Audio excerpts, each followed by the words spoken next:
రాజాసాబ్ మూవీని చూశారు కదా, దాని గురించి ఎలా ఉంది? ఆ సినిమా మిమ్మల్ని ఎలా భయపెట్టింది? భయపెట్టడం అనేది జరగలేదు.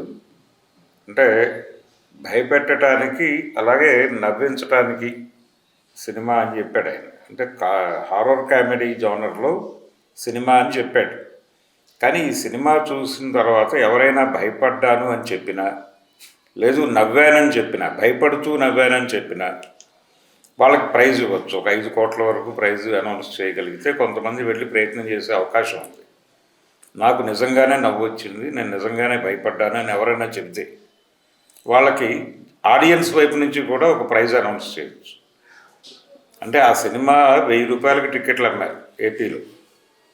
1000 రూపాయలు పెట్టి టికెట్లు కొనుక్కున్న వాళ్ళకి ఎంత బాధగా ఉంటుంది, ఎంత కన్నీరు కార్చుంటారు వారు అనేది కూడా కొలవాలి కదా.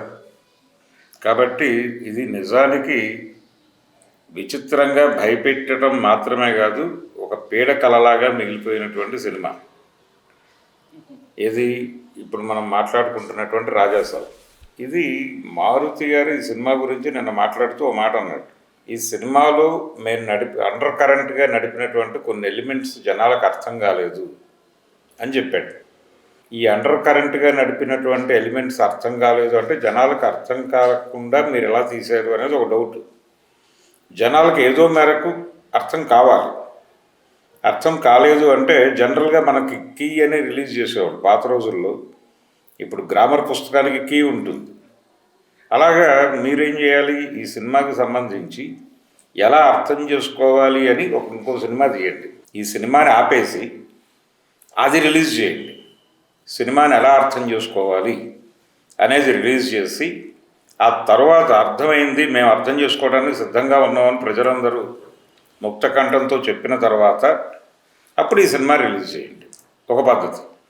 లేదు సినిమాని హోల్డ్ చేసి, అంటే గతంలో మనకి 50 రోజులు ఆడినటువంటి సినిమాని బ్యాన్ చేసిన చరిత్రలు ఉన్నాయి. తాతమ్మ కళ అనే రామారావు గారి సినిమా 50 రోజులు ఆడిన తర్వాత గవర్నమెంట్ బ్యాన్ చేసింది.